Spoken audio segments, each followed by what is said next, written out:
Benvenuti o bentornati in questo nuovo video dedicato nuovamente a iPadOS 26, nello specifico l'applicazione File. Oggi andiamo a vedere come gestire al meglio i file cartelle, cioè il copia, il cancella e sposta. Innanzitutto ringrazio pubblicamente l'iscritto al canale, non so se vuole essere nominato, quindi io lo ringrazio pubblicamente lo stesso, lui capirà, per aver ovviamente delucidato la mia lacume su Spotlight di iPadOS. Ecco, commenti come questo costruttivi in questo canale sono ben accetti, con educazione come ha fatto lui, quindi lo ringrazio ancora una volta. Quindi andiamo a vedere adesso cosa è cambiato dal lato della gestione dei file e cartelle. Partiamo a vedere come creare una nuova cartella. Ecco, io adesso ragazzi, io proprio non mi ricordo, a parte che non ho avuto la possibilità di provare iPadOS 18 perché il mio iPad non lo supportava, quindi non mi ricordo se c'era già quest'iconetta qua. Comunque io ve la faccio vedere ugualmente. Ecco, per creare una cartella è molto semplice, basta andare su quest'iconetta, ok, e cliccarci sopra. Ok, e viene fuori ovviamente il nome della cartella da poter creare. Ecco, adesso vi faccio vedere subito, io non gli metto nome, come cancellare. Per eliminare un file, una cartella, basta fare uno swipe verso sinistra con le dita, andare sul cestino. Però volevo anche farvi vedere un'altra cosa, cioè come creare una cartella se non avete un mouse o non avete, cioè non volete andare su quella iconetta là. Per creare una nuova cartella basta, non dobbiamo cliccare su un file perché sennò c'è un'altra funzione, ok, per le cartelle. Cliccare su un punto vuoto, vedete sul nero, e quindi c'è la stessa cosa qua, ok, nuova cartella. Quindi possiamo andare a creare una nuova cartella sia cliccando su quest'iconetta, sia ovviamente andare in un punto vuoto e fare il tasto destro o tap lungo nuova cartella. Un'altra cosa interessante è creare una cartella con dei file, quindi andare a selezionare una serie di file e far creare una cartella con quei file dentro, come avviene un po' col Mac. Innanzitutto vediamo come selezionare i file. Allora, la prima cosa, ovviamente avendo un mouse si può selezionare col tasto Command, ma penso anche col dito. Se io clicco su Shift, vediamo un po'. Se clicco su Shift, no, su Shift non si può, col dito non si può far nulla. Ecco, infatti anche questa cosa volevo farvi vedere. Se voi ovviamente cliccate su un file col dito, ok, il file si apre subito, ma se voi cliccate col mouse il file non si apre, ok, dovete cliccare due volte come succede col Mac. Questo è un file anti-security per Mac, quindi questo non c'entra nulla.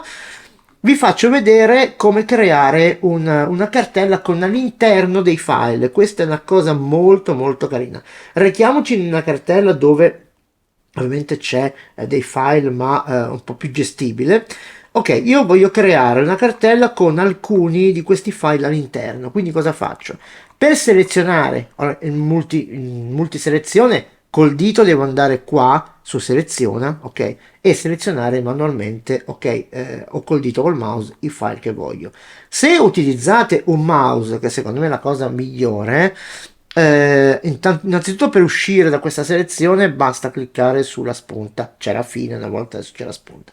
Per selezionare i file col mouse è molto forte perché io clicco il primo, poi tengo premuto Shift e vado sull'ultimo, quindi vedete mi viene ovviamente automaticamente selezionato, quindi è una cosa molto simpatica. Tasto destro o lungo che sia, se scendiamo in fondo qua, vedete eccolo qua, nuova cartella con 6 elementi, quindi basta cliccarci sopra, ok, e andare a scriverci qualcosa. Ok, video ok, quindi adesso vi faccio vedere, se io clicco col dito, ok, vado nella cartella, perfetto, quindi vado indietro. Se vado invece col mouse, vedete, due volte. Restando nella cartella, una cosa interessante è questa, se io vado qui, ho la possibilità di andare a rinominare la cartella stessa, quindi faccio rinomina e posso creare, cioè diciamo cambiare il nome della mia cartella. Voglio metterci solo video, ok, la mia cartella è stata rinominata, quindi è molto molto interessante questa cosa. Quindi vedete che abbiamo la possibilità di fare tante cose, ok, con ovviamente la nuova versione.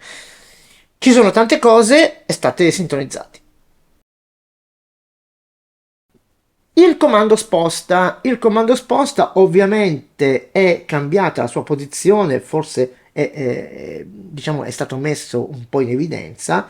Se adesso vado qua dentro, ok, clicco su un file col tasto destro o tasto lungo o tap lungo, vedete? Ok, e l'hanno messo qua. Ok, insieme a tutti a questi tre comandi che sono magari principalmente usati, quindi il copia, il sposta e il condividi. Se ovviamente voglio spostare più file, devo ovviamente andare a selezionare. E vi faccio vedere perché. Se io vado qua in selezione, faccio così, questa è una cosa, io adesso non mi ricordo, ve l'ho detto, io da iOS 18 non l'ho usato, quindi parto da questo. Adesso vedete che è stata aggiunta un'altra voce, un'altra iconetta che è questa. Ed è proprio il comando sposta. Quindi se io voglio andare a rimettere i miei file dove erano, ok, vado qua, vado in podcast, vado su video, ok, vado a far così, sposta, dovete selezionare la posizione e i miei file sono spariti. Quindi il comando sposta c'è anche ovviamente andando nella sezione di selezionare più file. Un altro comando molto utile insieme a copia, taglia, sposta, eccetera, eccetera, è il duplica.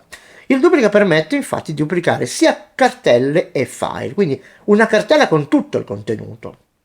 Se io volessi duplicare questa cartella, basta che faccio così, tasto destro o lungo, e vado qui e c'è un'altra voce, ok? Un'altra voce che è proprio il comando duplica. Cliccando sopra, vedete, viene ovviamente creata una nuova cartella che si chiama proprio duplica. Ma, se vado in selezione e faccio così, adesso duplico ovviamente una cartella perché è più semplice, sennò poi diventa un macello. Se faccio così, vado in video e seleziono tutte queste due, qui è uscita una nuova iconetta, è proprio formata dal più più. Quindi più più vuol dire che lui adesso duplicherà anche queste, vedete, e sono uscite, ok, le altre cartelle. Quindi funziona sia sulle cartelle sia su file. Molto interessante, complimenti, iPad sta diventando un computer sempre, sempre di più.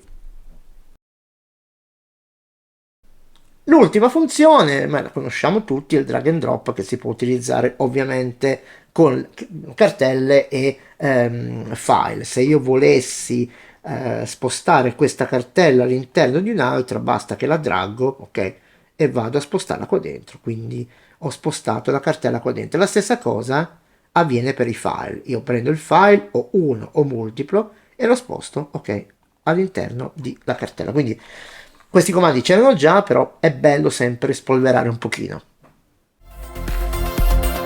Ok, questo video finisce qua.